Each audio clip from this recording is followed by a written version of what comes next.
What's going on, guys? Welcome to another episode of Bro History.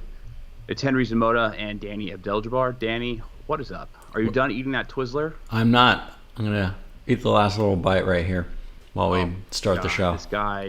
This guy is eating a Twizzler right before we start recording this podcast, and I'm like, dude, you can't eat a Twizzler. It's like it sounds chewy and gross while you chew it.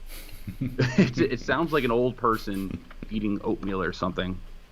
I'm eating oatmeal. All right, I'm gonna crack a can too. Let's just get all the Let's just get all the sounds out of the way now while we start the show. Why don't you just start spitting into the microphone intentionally? I'll just rip ass too. Like while we're at it, Well, those are funny. Farts in the background are funny. Ask Eric Swalwell. Eric Swalwell. Oh man, that was hilarious when he got caught ripping ass. Yeah, and his facial expression stopped. Like his face was just like it gave it away. But yeah, I forget what he was even talking about. Was he talking about like immigration or something? Was he talking? I think it was like kids in cages or some shit like that. Something like he was like trying to be very serious about it too, and then suddenly there's so much injustice going on in the south border. Donald Trump, his face. Yeah, good times, man. Well, I wonder what he's up to. I don't know his political career, or at least his political aspirations for running for president. I think he had no chance. Have ceased. Yeah, he had no chance. So. But yeah, so I want to tell you about my new hobby, and I think it segues into what we want to talk about today. Yeah. So my new hobby is riding a bicycle. Right. A bicycle. A bicycle. Mm-hmm. And I've been riding in some interesting places, and my goal is to explore every single part of New York City, because I have been living in New York City since I was born. Well, I moved out of New York for a little bit, and then I moved back. But for the vast majority of my life, I've lived in New York. I was born in Queens.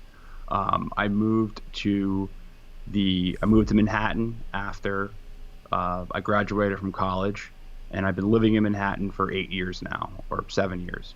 I'm bad at math, but I haven't really explored most of New York, so I will ride my bicycle. Your bicycle.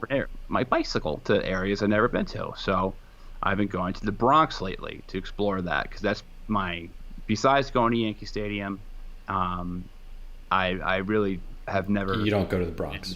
Exactly. Yeah, I've been to the zoo. Have you been to the zoo? I went to a football camp in Fordham at Fordham University, but that's pretty much it. I've never been to the zoo. I've never been to the zoo? Oh shit. Never been to Brooklyn Zoo in my life. Excuse me, Bronx Zoo in my life. So I've been going, and when I go to the Bronx from Harlem, I'm going. That is the most dangerous or the worst part of the Bronx, really, the south part of it. And there is a new spike in New York City, apparently, where crime has risen. Yeah, there has. Mm-hmm. And I've been going through these neighborhoods, and I will say I have not yet to experience any crime. No one has done any crime on me yet. No crime done. No crime done. And I've been going I went through Mott Haven and Hunts Point, which are two like kind of pretty notorious neighborhoods. But I'm going during the day, so I'm being safe. But it does look pretty questionable. I don't know how that compares to places in Jersey where you're. Yeah, I mean, certain areas of like Newark or like Camden, or even Elizabeth, and just there's Passaic. There's just there's a lot of places in New Jersey that I don't feel super comfortable in. But yeah. From my experience, just I've never really been to a hood in Jersey, but I've driven through one, and they look worse than hoods in Manhattan, or not just Manhattan, but New York City in general. They rival them, yeah. Mm-hmm. New York generally is pretty safe. Right, we've talked about it a lot. Right now we're experiencing a crime raise. So in New York City, we've had over 200 murders since July 12th. Really? I didn't know it was that high. That's crazy. Not since July 12th. As of July 12th. As of July. Oh, I was about to say since July 12th. That's fucking nuts. That would be insanity. As of July 12th. Okay. This year, that is, right? Yeah. Last year, there was 319 murders. All year. All year. Right. So we've gone halfway through the year, and we've already done 2/3 of the murders. Exactly. So we're pacing 150% to goal for murders in New York. And mind you, New York City is not what it was back in the day. It's relatively safe. It is one of the safest large metropolitan areas in the world, or at least one of the large cities in the world. Right. However, so in 2018, there was 289 murders. 289. 289, so less than 2019. In 2017, there was 292 murders. And there wasn't really a big spike.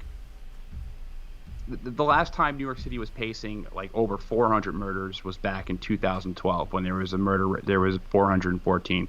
And just for some context, Chicago is half the size, is less than half the size of New York city-wise, and they typically will have around double the murders every single year. Right. More murders. There's more murders per capita. Per square foot. Per square foot. But what's interesting is that there's all these reports about crime, that it's rising, and maybe it is. I just haven't really seen crime yet. I don't know. Have you noticed it at all? Have you noticed? I mean, I've been like coronavirus quarantining, so I can't tell you. However, I have been watching a lot of the the Citizen app. I told you about this. It's like this app where you can like watch and like report shit. But apparently you'll see like a mugging or like a shootout or something like that will pop up on the map. I was mostly using it to follow like the protests when they were spiking pretty high, but like I mean, just anecdotally from reading the news and shit, I see a lot of this happening. It'd be like Brooklyn rapper Johnny McJohnerson or whatever his name is dies in a shootout, and it's always like some rapper that I never heard of, probably smaller time. Sad to hear that they died. Dickface Killer. It's like sad to hear that they died, but like it seems like at least once a week I'm getting a news notification that someone got shot in my neighborhood or in Brooklyn in general, right? So like anecdotally, I kind of felt like there was like a bit of a rise in crime, but just showing me the numbers there, having, how much did you say already? 200 murders since as of July 12th. Like that's a lot. Well, a lot of these murders are gang related. Yeah. So it's affecting people that have large gang presence in their communities. Right. But even if we're pacing over 400 murders, if you just like zoom out and if you look at crime statistics, every single year becomes much safer. I mean, year by year, America is getting safer. Like crime rates are dropping pretty much universally. And if you really pull back the lens and if you look at the murder rates back in the 80s and 90s, it's like, it's not even it's like a third world country's murder rate. Yeah. It's like the same murder rate that would be in Caracas or it's crime in the 80s and 90s in New York. Just to put this into perspective, in the 1980s and 1990s, there was between 1,500 to 2,000 murders a year. Jesus. So the population hasn't changed that much in New York because there's usually a lot of people coming in and coming out at the same time. But I believe that the population is higher now than it was in the 80s, totally. 90s Yeah, in New York a lot City. of people fled. A lot of people fled to New Jersey, and then that's when New Jersey got bad. And in the apex of that, in 1990, there was 2,245 murders that year. So now, last year we had 319 murders. There was 2,245 murders in 1990. 1990. And all those years, like early 90s, late 80s, they were all kind of they were all over 2,000 murders a year. That's a lot of that's a lot of people. An enormous amount of violence. That's like almost a 9/11 every year in murders. An enormous amount of violence that is taking place. Yeah. And we may go above that. But I think the long-term trend in crime statistics in New York City and across America are probably going to go down overall. Mm-hmm. There's going to be spikes of increases. But the reason why there was, or one of the main, not the reason, but one of the main reasons why there was such a high murder rate in the 80s and 90s because of the crap epidemic. The crap epidemic? The crack epidemic. Did I say crap? Yeah. Oh, this crap again. Because of crack cocaine. Right. Which completely decimated a lot of these communities. Right. And just created all these black markets for gang activity. So that's one of the main reasons why the violence was so high, was because of crack cocaine. And this was universal. This wasn't in New York. This was in Chicago. This was in Miami. This was in L.A. And the crack market, the market for cocaine in the 80s is insane when you think about it. How large it was. Do you know who Freeway Ricky Ross is? Ross. Oh. Not the fat fuck rapper. The real Ricky Ross. No, I mean, isn't that who he's based off of, or at least what his name is based off of? He stole the name from a very famous drug dealer from South Central LA. Mm-hmm. It was Freeway Rick Ross, and he was known as the King of Crack. He was a massive drug dealer. He sold $3 million worth of coke a day. He bought 455 kilos a day. $3 million a day. Yeah. Fuck, that's weight. He was a massive drug lord. In today's earnings, he made over $2.5 billion between 1982 and 1989. I mean, that would put him on Forbes' list for sure. Yeah, he was an entrepreneur. He's actually an incredibly interesting person. I would type in and listen to some of his interviews that he gives, because he's out of. He pairs now. He was incarcerated, and he's out of jail now. But he's an incredibly interesting person. So I would listen to some of his interviews. How does Freeway Ricky Ross feel about Rick Ross stealing his name? I don't know. I don't think he cares. Well, one of the reasons why he was so successful was because he was pretty. For at least from the interviews I heard of him, he was very level-headed. He seemed like he didn't want to ever engage in violence. He didn't really take anything personal. It was just all business for him, He was just all 100% about business. He seemed like that was kind of the sense I've got from listening to some of his interviews. But the other main reason why he was so successful is because he had a never-ending supply of the cheapest, purest coke in America. I think I see where you're going with this. The reason why was because his connect was protected by the CIA. His connect with a CIA asset. His name was Oscar Danilo Blandón, and Blandón sold cocaine through Nicaraguan kingpin Norman Meneses, who was funding freedom fighters. Freedom, hard air quotes. Freedom fighters with air quotes, called the Contras. The Contras, and this is where this Iran-Contra comes in, right? So for all the people who are listening, going, why are you guys talking about cocaine? This is the Contra part of the Iran-Contra scandal. Mm-hmm. So,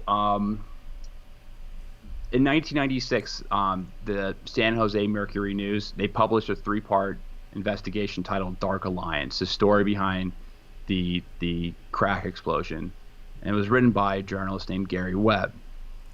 And the opening lines of this article read, for the better part of a decade, a San Francisco Bay Area drug ring sold tons of cocaine to the Crips and Blood street gangs of Los Angeles and funneled millions in drug profits to a Latin American guerrilla army ran by the U.S. Central Intelligence Agency, a Mercury News investigation has found.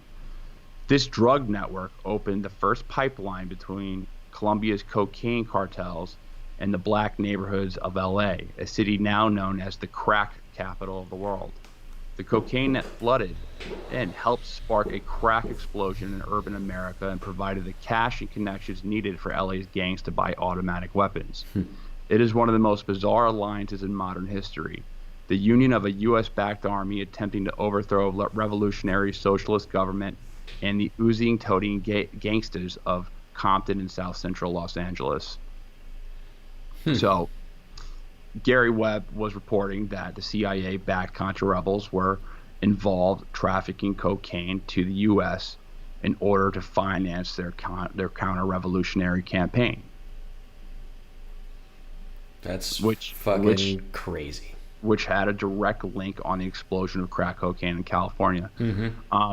Meanwhile, we're also waging. Meanwhile, we waged a war against drugs at the same time. And Gary Webb, he has since passed away. Right. He took he committed suicide because he went under. He allegedly committed suicide. I think he did commit suicide. There's conspiracy theories about Gary Webb being murdered because he was shot twice. But a lot of people have confirmed that he was going through depression and things like that. But the reason why is he took so much heat for this article that a lot of mainstream news outlets like the Washington Post and the New York Times, they basically ruined him. Like they ruined him. He was kind of seen as an Alex Jones type in the 90s, and his credibility was gone. But it came out that the CIA actually admitted to all this stuff that Gary Webb wrote about back in the late 90s.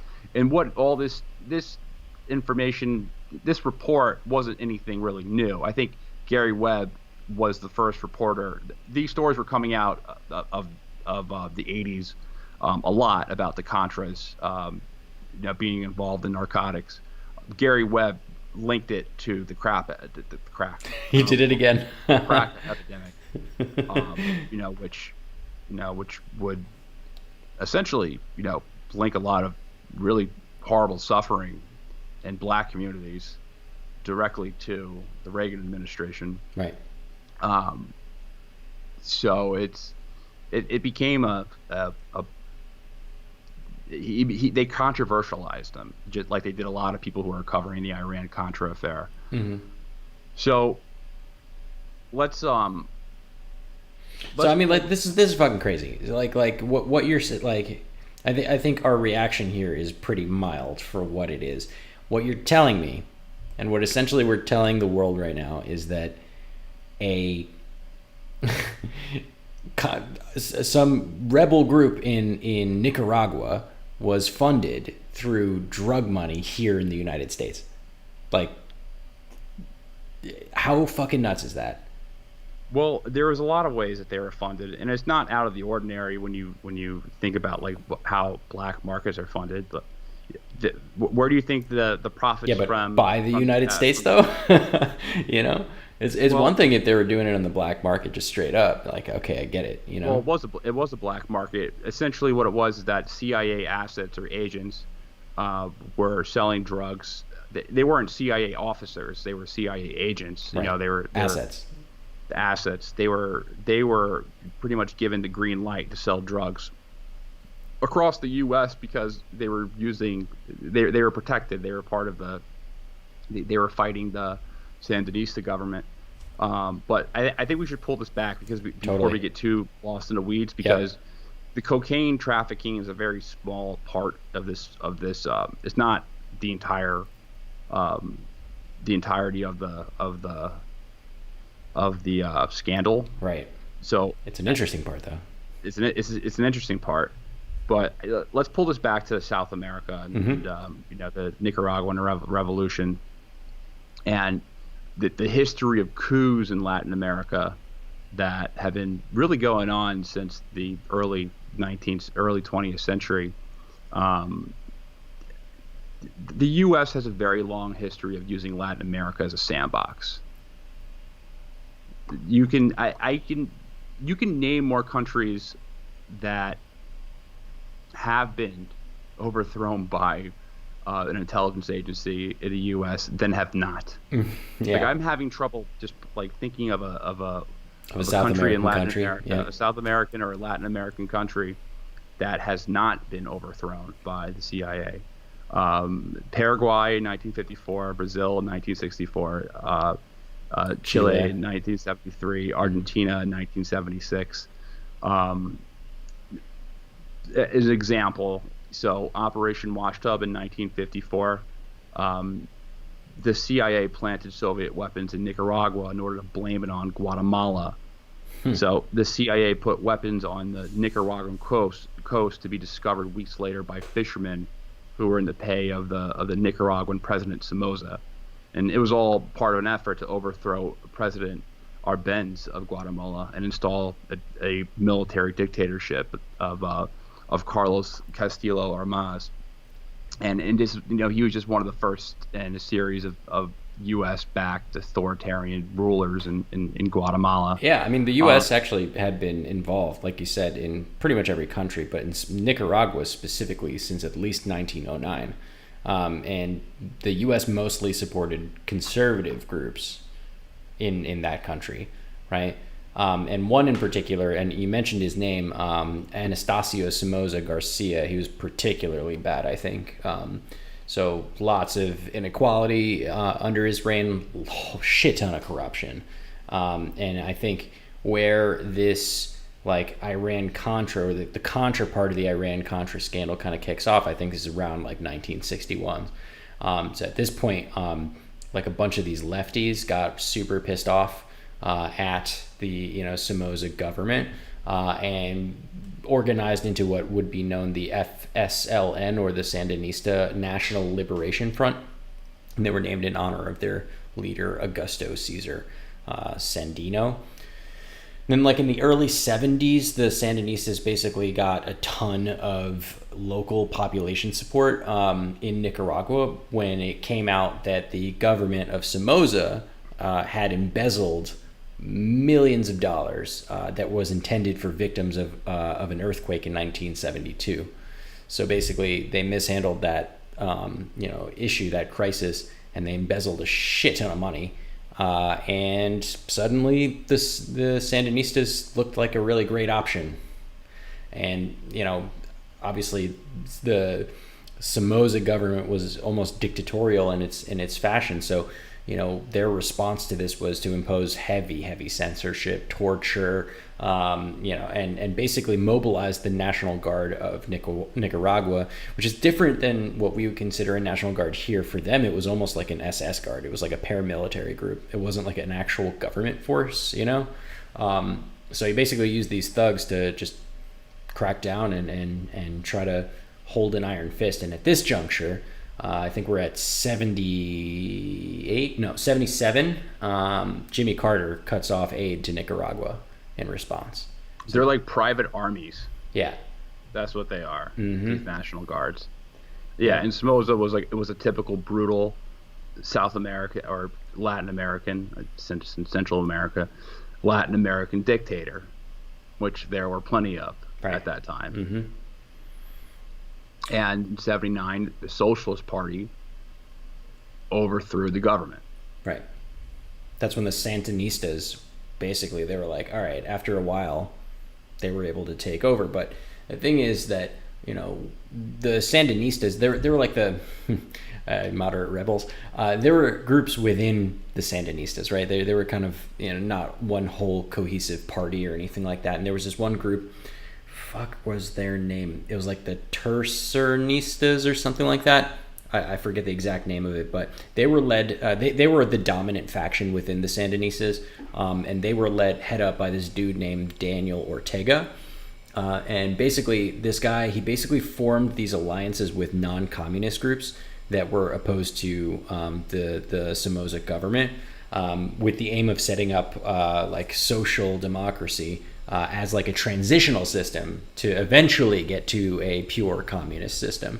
But that's how he was able to garner so much support and get that much majority rule, because he was like only kind of communist, not like super communist. But I forget the year that this actually happened. I think it might have been in 77. But this guy, Pedro Joaquin Chamorro, he was the editor of a very left-wing paper.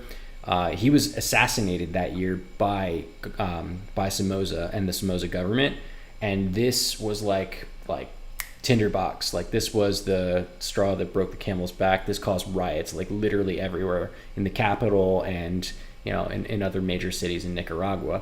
And through these riots was how the Sandinistas were able to take control of the government, and Ortega became the head, the national head of the party. I guess you can call it a party. So that's how they kind of took over. I also do want you to remember Chamorro, the editor of the left-wing paper who got killed and started the whole riots, because he's important for later, but much later. Yeah, and the SNLF, they basically, what they did is they did what socialist governments do. They confiscated land and businesses owned by old dynastic families, right, and their friends. They nationalized banks and resources, and abolished the courts and legislators, and organized peasants and workers into civil defense committees. Mm-hmm. What's interesting is that the initial response from Jimmy Carter was to send $100 million in aid to the Sandinistas because right, they were trying to get them to become pro-U.S. Right. However, Cuba started advising them, and Nicaragua became aligned with the Soviet Union. And really, once it became clear to the Carter administration that the Sandinistas would not really moderate their positions, that's when it was first authorized that the CIA was authorized to support resistance forces in Nicaragua, and that's kind of where this story begins, with these. So I'll start off with this, or here's a good way to think of things. Privateers. The name rings a bell, but like a privateer from the 16th century. Pirates. Sir Francis Drake. Mm-hmm. Okay, Francis Drake, you got me now. Walter Raleigh. Mm-hmm. Those famous privateers that would do all sorts of interesting stuff, like explore new lands and raid Spanish ships and rape indigenous peoples. Mm-hmm. What about them? So Queen Elizabeth, she would contract privateers like Sir Francis Drake and Walter Raleigh to intercept and raid Spanish treasure fleets. Okay. At that time, Britain, or the British Empire, it wasn't really an empire yet, couldn't really fight Spain. Spain was the empire, so they still wanted to steal or subvert their plunder, their dominance on the sea. Their dominance on the scene, as well as enrich themselves with the ships holding gold, the booty from the Americas back to Spain. So, but you couldn't have your own ship steal it, because then you'd be implicated in a crime. Right. So she didn't want to have that. So she hired mercenaries. So proxy that's what forces. The privateers are. So the privateers are they're the Hezbollah of the seas. Yeah, they're the Kurds of the seas. They're basically mercenaries, and they would steal gold and they would bring it back to Queen Elizabeth and be a win-win situation. That was her these guys sea were dogs, eventually right? These guys were eventually dogs. knighted. Yeah, Yeah. they're the sea dogs. Yeah. These guys were eventually knighted if they were successful. Mm-hmm. But a lot of countries would do this back in the old R times of Age of Pirates. That all comes from the movie Treasure Island. That's like, I don't think any of them actually said R. I don't know where that stereotype comes from. Comes pirates. from Treasure Island, the movie by Disney. It was like Disney's first live action movie. Is that really where it all comes from? Yeah, I forget the name of the actor, but one of the actors that played a pirate, famous dude. I forget his name though. Shiver me timbers.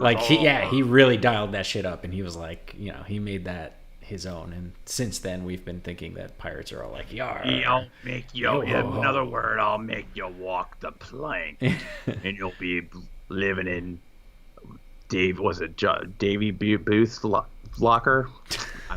Davy Jones' locker. Davy Jones' locker. Yeah, in actuality, these pirates were all just business people that just wanted to come up in life, and a lot of them ended up holding titles and stuff like Captain Morgan of the rum ended up being like the governor of Jamaica for a minute, you know, and he was a straight up pirate, a privateer, if you will. Well, what's interesting is that the U.S., when we first formed our country, we used pirates because our ships were being raided in the Mediterranean Sea constantly, and you had to pay these pirates a tax. Jefferson did, right? This is Jefferson, right? So we used pirates to we used a combination of our Marine Corps, which was really the invention of our Marine Corps, and we teamed up with the with I guess Barbary pirates, which was used but was really just pirates who lived in northern Africa, and they were able to get the U.S. not to have to pay the toll to these pirates. So it was like a little mini war that's kind of lost. But here's an interesting fact. So the Marine Saber? Yeah. Mm-hmm. So that was actually a gift from some pirate. Not a pirate, some sultan, leader, some king in the northern coast. I forget who it was, but it comes from northern Africa. Mm-hmm. It's that sword. And that's why they carry the sword, the saber. But pirates are used as proxy forces, and that's essentially what the Contras were. Right. I was just going to say, like, why did we go off on a tangent for pirates? Like, bring this back here. Because you can use privateers, you can use mercenaries to create plausible deniability for yourself. Okay. So I see where you're going. Think of a modern day way to compare this is using Syria as an example. So the Contras. Let's compare with the Contras. So the Contras were the U.S. funded opposition to the Sandinista government. Right. They operated out of Honduras. Right. The main group was the Nicaraguan Democratic Force, the NDF. Mm-hmm. Doesn't that sound like every single group that we support in the Middle East? This is a free Syrian, between the Free Syrian Army. The Free Syrian Army, the Kurdish Liberation Group, the PLG. Syrian Democratic, the SDF, the Syrian Democratic Forces, the FSA, the Free Syrian Army. It's just whenever something has democratic or free in their title or their political party name, or their paramilitary organization, that they're just a proxy, and they're probably neither democratic or free in their nature. Yeah, they're probably not very nice. Yeah, they're neither free or democratic. But a lot of these guys were ex-military, and the Contras were extremely violent. They carried out widespread executions. They tortured and kidnapped people. Rape. They killed civilians. They targeted healthcare workers. Fucking crazy amount of shit. Yeah, and they would do some real brutal stuff. I mean, they were terrorists. They engaged in just as much terrorist activity as terrorists in the Middle East do. They some of the crimes that have been reported by the Contras are really quite heinous. They murdered journalists, like ISIS. They did things like mutilate people. Like they would brutalize civilians, they would poke people's eyes out or cut testicles off or cut the breast of women off. Like they would do really, really brutal things. And these stories were eventually reported in the 1980s during the Contra War. And when things started getting reported, I'll pull this back. Jimmy Carter started covertly supplying Contras, but Reagan, when he got in office, he stepped it up. He authorized the U.S. to support the Contras by giving them money and arms through Argentina. There's a reason I think that we're skipping here. This probably be pretty important context is the fact that we're still in a Cold War with the Soviet Union, right? And the Sandinistas de facto were supported by the USSR, like the Soviet Union. So, when so Carter was the president, and although he was kind of covertly supporting the Contras, he overtly shut off funding for them, and so we have this counterpoint, Reagan coming on the scene, and Reagan is big, like tough on the Soviet Union, like big on anti-communist sentiment that was brewing in the United States, or that had been brewing for quite some time. And he promised to assist anti-communist groups abroad on his campaign trail, right? So this was like one of his like things that he said he was going to do. And he specifically pointed out the Contras as one of those groups that he liked quite a bit. And what did you say he called them? The moral equivalent of our founding fathers, right? Yeah, the moral equivalent of our founding fathers, and in some way he said that, which is quite silly. That's crazy to say that about an organization that is routinely assassinating civilians and engaging in terrorist activity. Well, the founding fathers engaged in slavery.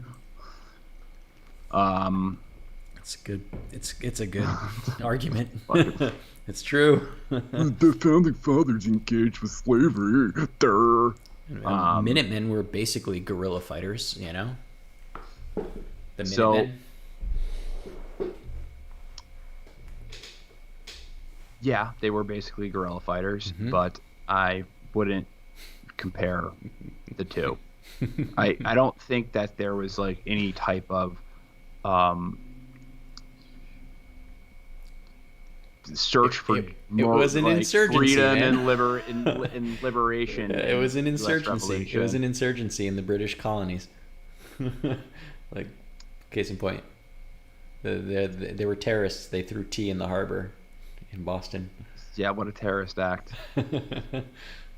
Imagine if you called the Mujahideen, because this is all going. Take in mind, this is all going on in around Soviet the same time. Union. Yeah, at the same time, there's a humongous CIA operation going on in the Soviet Union. Everywhere. In everywhere, but in Afghanistan as a bulwark against the Soviet Union, funding the Mujahideen. Right. We talked about this in the last episode. The brave fighters of the Mujahideen, who essentially, the U.S. was supporting the precursors of the Taliban and the precursors of Al Qaeda in one covert operation to really to bog down the Soviet Union. But that's a totally different story. But these two operations are going on simultaneously. Same time, yeah. And both countries are involved with drugs. Oh, heroin in Afghanistan. Exactly, opium in Afghanistan. Yeah. But yeah, Reagan started. He pulled that up. He authorized the support. He authorized more support for the Contras. I'll just say that. Right. And as a result, the frequency of the Contras attacks increased. Duh, they got more money and more weapons and shit. Yeah. Eventually, the press started to report on these atrocities, and you can't go to Congress and be like, "Hey, we need money to fund these guys who are raping and pillaging civilians." Congress is going to say no. Like, we're not giving you money for that. Right. Like, you can't go in the Middle East context. You can't go to Congress and say we need money to give these jihadis money and weapons and guns to overthrow a government. You can't use Al Qaeda as the force. You can't say we need to give Al Qaeda money and arms to overthrow Bashar al-Assad. So you need plausible deniability and be like, we need to give it to the Free Syrian Army. We need to give it to moderate rebels. These moderate rebels to overthrow us. Well, I mean, if we're making that comparison, then I think it's fair to say that the FSLN was not one cohesive group either. Like, on one side of the spectrum, or I should say that not the FSLN, the Contras. The Contras weren't just one cohesive group either. I think what their makeup was like in part some extreme right-wing folks that were from the Somoza government that just were vehemently opposed to, the Sandinistas. We're talking about ex National Guard, quote unquote, people from that Somoza government that were like beating up on their people and like cracking down and like doing censorship and like killing people and shit and doing the assassinations. So there's a lot of those fucking fucked up people. But then there were also like a bunch of just lefties who were sick of the Sandinista government too, right? So, if we're talking about like the moderate rebels, comparing them to the moderate rebels, there's definitely like, groups where there were extreme fucking violent terrorists, and then also just groups that, just kind of joined the rabble. So as a result, it makes it like to your point, I think it makes it easier to go to Congress and say, hey, we're supporting these moderate rebels that are fighting some cause that's some loosely in our national interest, Yeah, and of course it's not as black and white as, the way I'm portraying it, as every single one was a war criminal. Mm-hmm. However, it's like, there's a large makeup of war criminals inside the army who are doing very thuggish things. And just like mercenaries in Syria, not every single one is a terrorist, but there are a lot of them who are terrorists who are doing that. And legitimately. When you have when someone is engaging in that type of behavior in your paramilitary organization, then it kind of implicates everyone in there, right? For associating with it, even if you're not eating people's hearts, Mm-hmm. But yeah, you can't go to Congress and ask for that. So, what happened is that Congress passed the Bolin Agreement, which prohibited the use of funds for the purpose of overthrowing the government of Nicaragua, or provoking a war between Nicaragua and Honduras. That was in '82, right? Yeah, because Contras are based out of Honduras. But the amendment really didn't do anything because there was a loophole in the law. You could say that, well, we're not funding them to overthrow the Sandinistas. We're funding them because we need to domino theory. They're going to take El Salvador next. Like, this is going to – we need to just put pressure on the Sandinistas because every single country in Latin America is going to fall after this. Go ahead. No, go ahead. Oh, they were even saying that, using the justification that, hey, Nicaragua is closer to Texas than what D.C. is. So they were actually suggesting that the Sandinistas were a threat to the border, the southern border. Yeah, good luck. Texas. Good luck with that. That was a suggestion. No, I know, but good luck invading Texas. No, but just like the fact that propaganda was put out there. I know, it's just like it's stupid. What was I going to say, though? There was also the loophole of like that they couldn't directly fund them, but they didn't say anything about indirectly. And that's kind of where we find ourselves for the Iran part of the Iran-Contra deal, because Reagan basically didn't give a shit, right? He was like, well, no, we gotta fund. I suppose that we can arm them. I suppose.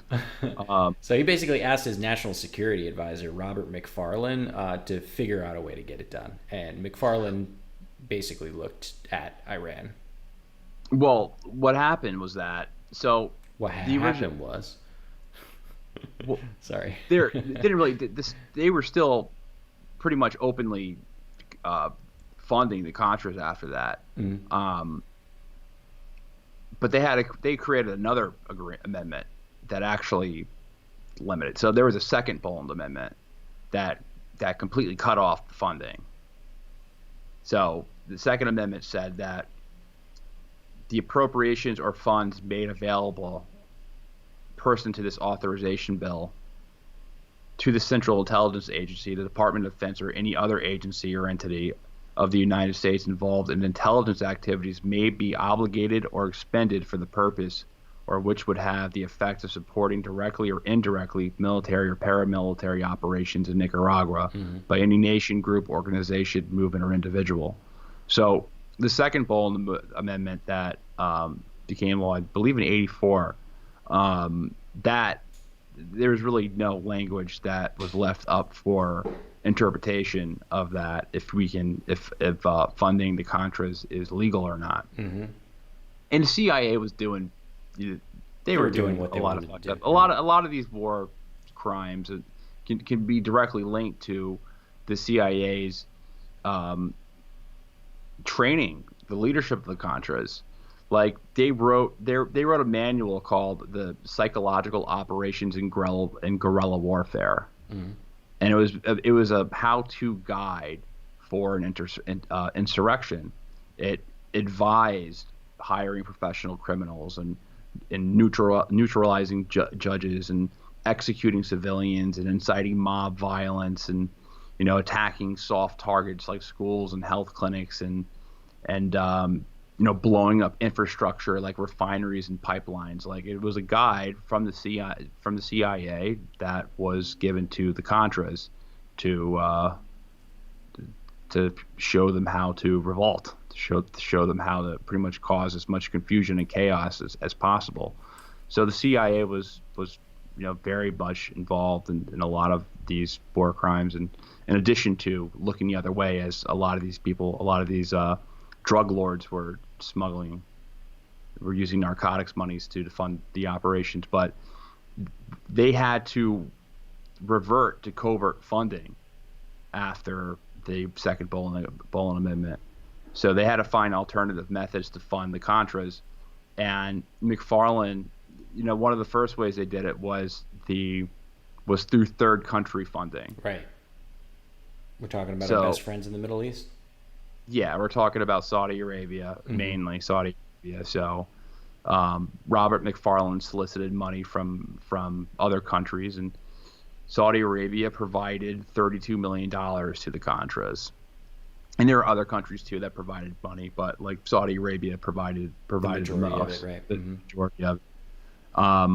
Then there was the obvious narcotics trade that we were talking about before, right? Just talking about beforehand, which selling crack in L.A. for the Contras, selling that coke, slanging crack for Contras. Where Iran-Contra gets its name is through the arms sales to Iran. So Iran is on the other side of the fucking planet. Like, why? It's confusing. This scandal is confusing because the name doesn't really make sense. No. Like Iran-Contra. But we're talking about Nicaragua. We're talking about Nicaragua. Like, what does Iran have to do with any of this? Like, right. So, a quick crash course on U.S.-Iranian history. 1953. 1953. Because I think we have to. Yeah, we absolutely have to. Yeah. 1953, the U.S. overthrows the CIA overthrows the Iranian democracy, the President Mossadegh. Mm-hmm. They install the Shah. Right. The Shah's in power until 1970. The Shah. They have a brutal secret police that's trained by the CIA. Mm-hmm.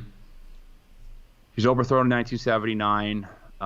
They become the Islamic Republic. The U.S. is heartbroken. They are very upset. They lose basically their number one ally at that time in the Middle East. And the policy goes from pro-Iran to not pro-Iran to being hostile towards Iran in a matter of a couple of months. After the Iranian Revolution, the U.S. started funding Saddam Hussein, so Iraq, and kind of nudged them to invade Iran to contain the Iranian Revolution. Mm-hmm. So Saddam Hussein, they invaded Iran with U.S. equipment, and so they were directly funding them. While that was happening, the U.S. said they had a coalition to prevent other countries from arming either nation. So they can arm both nations, but other countries can't arm either. Well, what happened was that the U.S. was not funding Iraq in this war. They were covertly funding them. You see Saddam Hussein and Donald Rumsfeld later meeting. There's like that famous picture. However, Iran really needed the weapons from the U.S. because all of the weapons that they were using were weapons that we supplied to the Shah of Iran, and he was getting like F-14s and shit like that. Right. They needed parts. They needed those parts to keep those planes flying. Right. They also needed anti-aircraft missiles and stuff like that. They needed weapons. So in 1984, Hezbollah kidnapped a terrorist organization that is propped up by the Iranian government. Which is Hezbollah is a paramilitary organization based out of Lebanon, that is funded and supported mainly by Iran. They do have a lot of religious donations as well. However, in the 80s, they were more violent as far as like assassinating civilians and stuff like that than they are now. They kidnapped CIA officers stationed in Lebanon, and Reagan's response. 7 of them, right? Yeah, 7 of them. Reagan publicly said that the U.S. wasn't going to barter with terrorists. However, behind the scenes, they planned to sell arms to Iran through Israel in order to get hostages released. And where Israel comes in is that Israel took the side of Iran during the Iran-Iraq war. They sold them hundreds of millions of dollars of arms. So it's kind of interesting because the U.S. and Israel were betting on different horses during the war. They saw Saddam Hussein as the bigger threat to Israel. So their geopolitical ambitions. So the U.S. used Israel as an intermediary to sell them weapons. So they sold them a lot of stuff. It included 100 tow missiles to Iran. Those are anti-tank missiles, by the way. For those who don't know. The revenue generated through the arms deals went to the Contras. Yeah, the majority of it. Yeah, I think it was something like $30 million was appropriated to send weapons to Iran, and 18 million of that 30 million ended up going to the Contras as a way around the Boland Amendment, which is fucking nuts, right? So the majority of it actually did go to the Contras. So backing it up, this is fucking nuts. So trying to piece this like crazy story together, we have a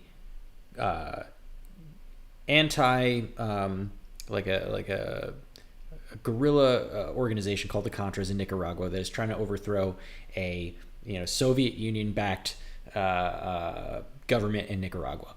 We want to fund them and support them because they are against communism, right? But we can't do it directly because they're actually really fucked up people, and they kill things and they kill. You can't ask for money for a terrorist organization. Exactly. They're basically a terrorist organization. You can't ask Congress for money to fund people who are chopping people's testicles off. So Congress blocks us from funding them. So Reagan figures out a way around it by looking at the other side of the fucking world, where a different set of crazy shit is happening, where we're having an Iran and an Iraq war, and we have actually an embargo against doing any business with Iran, and we also had a block where we couldn't give anyone any arms, and so we go through Israel to sell arms to Iran. And the reason why we're doing this in the first place is also because we have Hezbollah, who is attached to Iran, who kidnapped 7 of our CIA guys, and we are not negotiating with terrorists, but we definitely are. So to get our guys back and also to fund the terrorists in Nicaragua, we sell Iran guns and weapons and shit through Israel, who's supporting Iran. But we openly support Saddam Hussein in Iraq. And the majority of the money from those gun sales goes to Nicaragua. And also involved in that is the fact that we're allowing Nicaraguan Contras to sell crack in LA to make money as well. Yeah, that's the story. That's pretty much it. That's fucking crazy. I mean, there's a lot more to each of those bullet points, but that's kind of the what the scandal was. There were the U.S. needed money for their privateer army, and they did it by I mean, selling I can't illegal contraband to Iran, selling narcotics markets, or at least letting them sell cocaine and drugs in urban centers. People say the CIA created crack. Like, the conspiracy is that the CIA created crack. I don't think the CIA created crack. No, just crack. Some entrepreneurial drug dealer on the ground was like, I have an easier way to get people high that's going to be cheaper and more effective. Yeah, we can cut crack with baking soda. We can cook it with baking soda, and it can become smokable and cheaper. Right. And it'll get you get you fucked up. Like, it will get you worse. fucked up. Yeah. Worse. So, like, how did all this, like, all right, so, like, obviously this is all happening under the radar, and we, like, have the luxury of having hindsight being 2020, and all of this information is already out and widely available. You can read plenty of books about it. But, like, let's talk a little bit about how it blew up, because the official term for Iran-Contra is the Iran-Contra Affair, right? So, like, how did this become an affair, during the time? So I think you've got part of the story, and I got the other part of the story. So maybe you read yours. Yeah. So essentially that it's what happened was that a plane was shot down with CIA operatives in the plane. A couple of them died, and then he was put on film, and he said what happened. He's like, "Yeah, I'm here with the CIA," and that happened October 5th of 1986. The plane was flying supplies to the Contras, and it was shot down by Sandinistas. Mm-hmm. And American Eugene Haspinus was captured, put on TV, and he spilled the beans. Right. And then it wasn't really reported. It wasn't really reported at first, but eventually there were investigations that you were forced to investigate it. Right. I mean, same year on the other side of the planet, a Lebanese newspaper named Al Shira reported the details of the arms deal through Israel to Iran. So now we got both sides of the story blowing up at the same fucking time, right? So we got the U.S. side of it and the Iranian side of it. And if this, I want to choose my words wisely right here, but obviously, Americans died in that plane. However, if this plane wasn't shot down, this never would have been exposed. Like, none of this all would have been complete hidden history. Right. If that wasn't discovered. Like, we wouldn't be aware of this. But what's like another interesting thing is that so one of the journalists who really covered this in the 80s was a journalist named Robert Perry, who's since passed away 2 years ago, pancreatic cancer. And he wrote,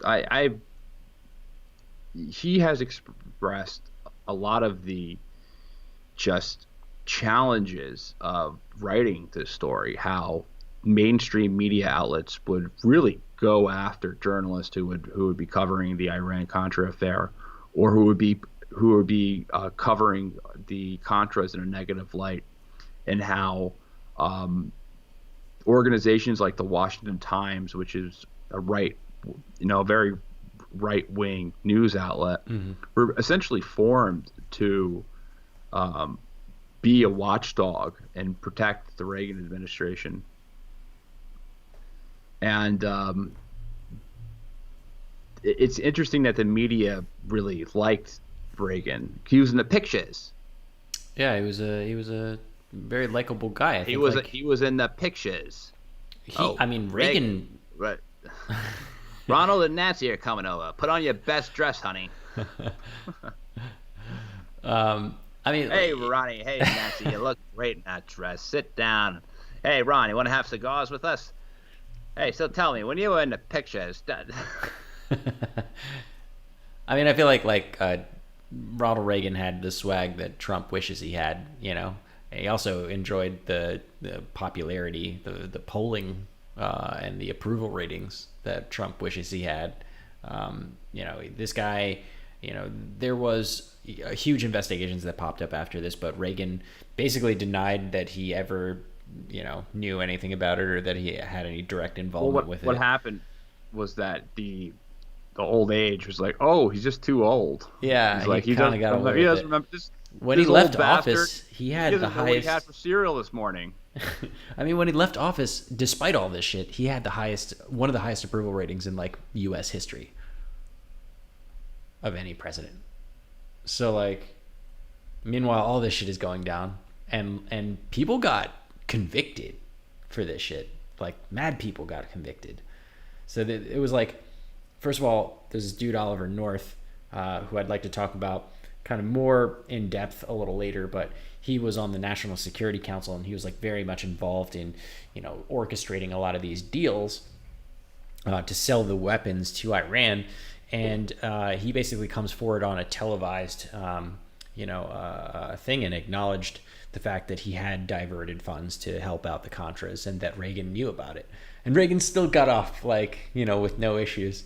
Then there was like an investigation by this dude, John Tower. He was a rep from Texas. And they concluded that Reagan had a lack of oversight, but didn't directly implicate Reagan. And then a second investigation in 1987 was televised, and, you know, eventually Reagan testified on those, but that went on for 41 days. So like, you know,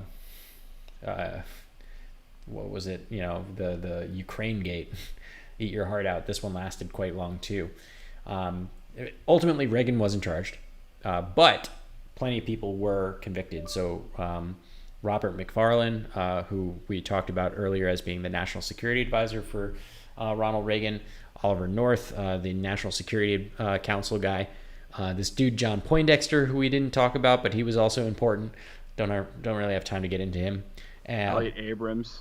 Elliot Abrams. A bunch of CIA and a lot of neoconservatives that we know today were involved in this. Right, lots and lots, and government contractors and shit like that. So like, just lots of people got convicted of crimes.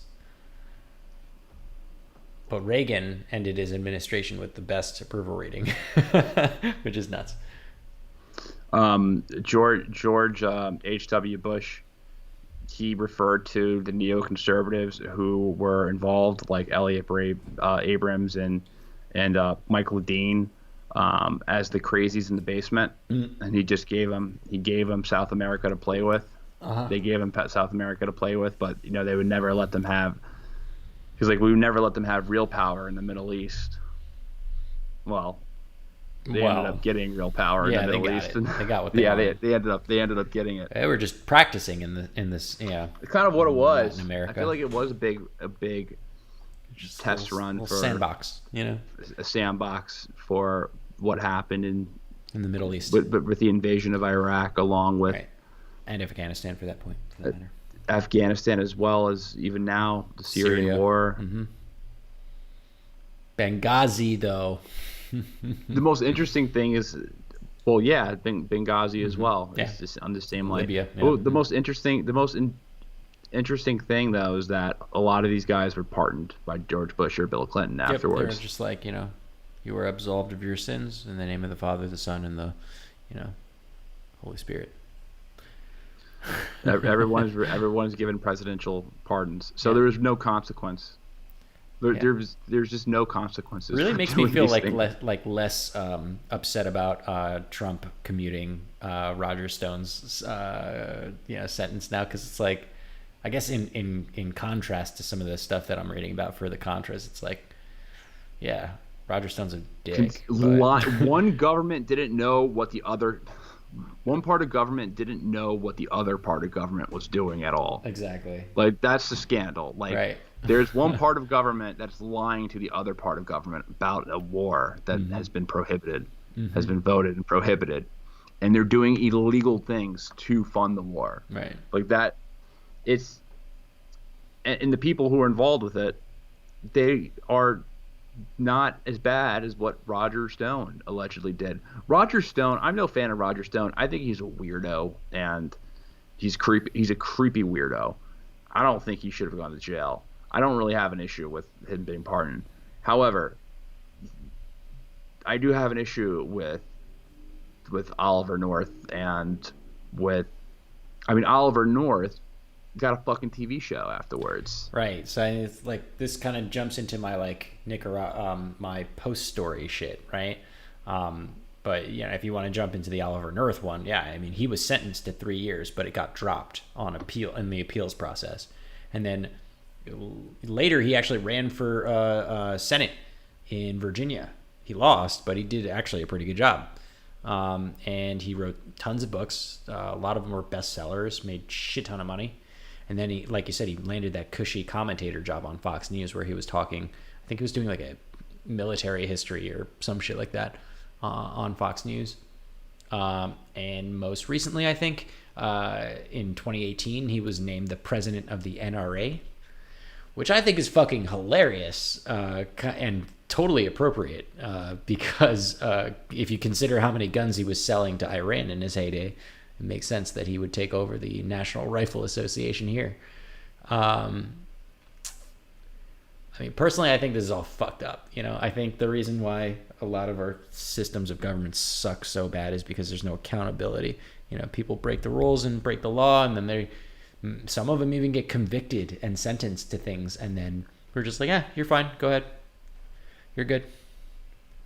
And then there's no like repercussion behind it, so like they don't think that they've done anything bad. Like it's like if you had a toddler, right, and they did something wrong, like they drew on the fucking wall with crayon, right, and then you tell them, okay, you're going into timeout, and then you walk them over to the corner and you're like, never mind. Like, do you think that toddler is going to recognize the fact that they've done something wrong? The likelihood that they do something wrong again is going to be pretty high. And also they're going to devalue the idea of timeout. Like timeout is nothing for them. It's just, it's a walk to the corner, That's why I'm pissed off about Roger Stone and Oliver North and a lot of these, commutations of sentencing for these reasons, because like, if you are, it's like regular people like you and I, we can break a law and we're going to get fucked, and we have to do the time for our crimes. Like, what's up with that? If you don't like the law, then change the law. But like, that's, it's weird. Our laws don't the minor crimes that we do, like jaywalking, or maybe it's minor traffic violation or something like that normal people will do. They don't compare. Even selling drugs or doing things, taking drugs or selling drugs, or non-violent crimes, which can send you to years in prison, don't compare with illegally sponsoring terror organizations. Yeah. And what's funny is that like some of the things that we can do as normal citizens and get in trouble for, like the consequences of them have so much more weight for us than, the consequences and the inherent weight of funding a terrorist organization in Nicaragua. Like Oliver North went on to become a millionaire. There was and people listened to him, and like Fox News hired him to like tell his side of the story. Like it's like, what kind of a perversion of like, I don't know. I'm going way off. Well, a lot of these guys were promoted and were put in positions of power during the Iraq War, like Elliot Abrams and Michael Ledeen. Like these people were prominent people in the Bush administration. In a George W. Bush administration. So they were rewarded ultimately for a lot of these They actions, were not rewarded for bad punished. behavior, for breaking laws. Yeah, Um, I get it. so yeah, I mean that's that's government for you. You want to hear some other crazy post-story shit from Nicaragua? Sure. Okay, so um, pretty much right after like the whole Iran-Contra scandal blew up, and the U.S. basically de facto stopped giving money to the Contras. The Contras just basically stopped gaining traction in Nicaragua, right? So once the U.S. support stopped, they basically agreed to a peace deal with the Sandinista government, and by '89, most of the government there, most of the Contras had already disbanded, right? And because they were all like expecting to do this like big, free election or whatever, so everybody was happy, and they were just like, all right, let's just vote this shit out instead of fighting it out. And so Daniel Ortega, the Sandinista leader who had been there for like 10 years, he ended up losing this election. Like he lost to the National Opposition Union, which was like a loose coalition of like anti FSLM parties. But it was headed up, like the top of the ticket, the presidency ended up going to Violeta Barrios Toros de Chamorro. So you might recognize that name. I told you guys to put a pin in this dude's name. She is the widow of Pedro Joaquin Chamorro, who was the editor of that left-wing paper way back when that was assassinated and started all of the riots that put the FSLM Sandinistas in power. So pretty ironic that the widowed wife of the person who started the riots that put Daniel Ortega in power beat him in a race on a completely different like opposition party. To think of it this way, imagine this is gonna be crazy. I hope I don't get in trouble for this, but imagine if George Floyd I don't know if he had a wife or not, but let's assume that he did, and let's assume that the Black Lives Matter movement gains giant popularity and takes over the country for the next 10 years, right? And in 10 years, the widowed wife of George Floyd becomes a Republican and runs and wins. Like, that's how ironic this situation was in Nicaragua. And what's interesting about this is that the Chamorro administration did pretty fucking well, actually. They were able to disarm the majority of the Contras through diplomacy and not through like fighting. They did a pretty good job with inequality and stuff like that. But ultimately, the story of all governments here, the economy wasn't doing so well, which led to another crazy twist, and that is that Daniel Ortega, that guy that lost to this woman, he was elected again, and this was in 2006. So they went back to the crazy FSLM guy. So that, I mean, you think like the United States is polarized, like Republicans and Democrats, like these Nicaragua's, it's like much worse as far as polarization goes. It's so much worse that they're willing to like be like if we reelected George Bush again, just because we're like sick of everybody else.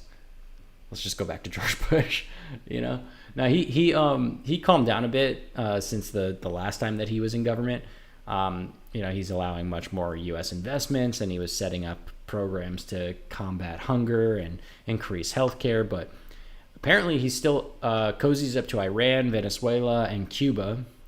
So there's that like commie in him, and allegedly there's a deal in the works with China to build a Nicaraguan canal to like compete with the Panama Canal. And also there's some talk about him wanting to potentially hand over the presidency to his son and not do a free and fair election, which sounds super dictatorial. So that's what's going on in Nicaragua right now in the Post story. Pretty nuts, huh? So they're about to get under. China is looking at them like they're dinner as far as offering them. They're going to give some predatory loans. Some predatory loans to build this canal. Uh-huh. And then that. I mean, a canal in Nicaragua would be great for Nicaragua, you know? Oh yeah, it would be really good for Nicaragua. But it's just like interesting that they said that Nicaragua there was a threat to the border of Texas. And like, listen, man, I don't, you know me, I don't really support or endorse socialism or any type of socialist government. I definitely don't endorse paramilitary groups either, or funding illegally funding paramilitary groups. But Nicaragua is a very poor country. The narrative that they were going to be a threat to the U.S. border is beyond insane to me. Is beyond crazy. Yeah. That what are they going to do? Put sleeper cells in Texas? Well, I don't actually think that they were. Yeah, I don't actually think that they were insinuating that they'd be a military threat to us, but perhaps like a ideological threat. You know, an ideological threat. They're just dumb talking points. Like it's for the media to eat it up. Right, so red meat. To create force multipliers. So one person says it, and then another person will say it, and then another person will say, "Look, did you know that they're closer to Texas and DC?" It's that type of propaganda. Kind of just like a lot of the propaganda. The same type of propaganda was used during Iran-Contra, was used during the Iraq War, like these or even during the bailouts. I mean, it's used frequently, like too big to fail during the bailouts, or I'm trying to think of a good force multiplier during the Iraq War. WMDs, WMDs, but like just talking points that everyone repeated. Well, that he was secretly creating like gas and nuclear weapons. I feel like that's what everybody was saying, or that they were supporting terrorists somehow. I'm talking about slogans. Yeah, I'm trying to think of one as well. It's so hot that I'm like not remembering any of them right now. Anyhow, I don't know. Too big to fail pops up. Oh, smoking gun. The smoke. Here, all right. I just pulled an article up. The axis of evil type things, like just creating the Iran, Iraq, and North Korea and the axis of evil. Will be greeted as liberators. Like those types of slogans that are meant Build to the be wall. repeated, Lock that her are up. repeated by people who then go ahead and they repeat those lines. Like a slam dunk case about the evidence of when George Tenet said that the evidence of Iraq of having weapons of mass destruction, the slam dunk case. It wasn't.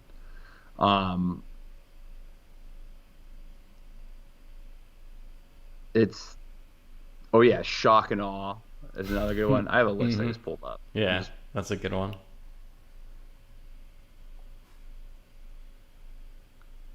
Anyway, I lost my train of thought. Why are we talking about force multipliers again? Just they're an effective way of propaganda to get public support for stupid shit. Stupid shit like Nicaragua's going to invade Texas or some shit like that, right? Yeah, or they're moral equivalents of the founding fathers, or if you want to go, moderate rebels is an example of one, or the bailouts, the too big to fail, that was always used during the bailouts, Wall Street bailouts. Like those are the type of things that are like these dumb one-liners that are used to just they're used for uninformed people to repeat to their uninformed friends to get a general consensus to it's so fucking hot right now. I'm losing. There's no AC on, and I'm so hot. I'm losing my train of thought. But you know what I mean. Yeah, totally. All right. Well, that was our story. That was our story. It's an hour and 20 minutes in, and it is blazing hot right now. There's no AC on. It's about 87, 89 degrees in my room. So I think we should call this one. Yep. Calling it. Time of death, 11:09 p.m. All right. Thank you guys for listening to another episode of Bro History. I hope you guys like these origins stories where we do the origin of something.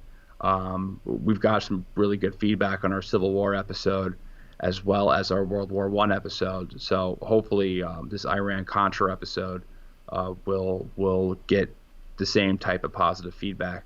I'll just add a note. This is enormously complicated, and there's a million things that we let out and that we left out and we oversimplified. But this is an enormously complicated subject that is really hard to explain, and it's very difficult to digest all the moving parts. We didn't really even scratch the surface as far as the corruption and who was involved and a lot of the motives that were involved in it. But I know this was really meant to be kind of really just a crash course in what Iran-Contra was, because my mistake when first learning about it was that I would get really into the weeds of something without knowing what the full scandal was. Mm-hmm. So I ended up just kind of getting lost into one thing. So hopefully this was kind of a good overview. If you thought this episode was interesting, let us know. And Danny, do you have anything else to say? Yeah, I mean, hit us up. Join us on our YouTube stream. Shout out Marshall. I see that you're posting some comments there. We'll take a look. But yeah, let us know what you'd like for us to cover for the next couple of stories. All right. And rate and review the podcast if you are on Apple iTunes. Helps us grow. And if you are subscribed to it on YouTube, iTunes, whatever platform you're listening on. All right. I am going to go turn the AC on. Peace. See ya.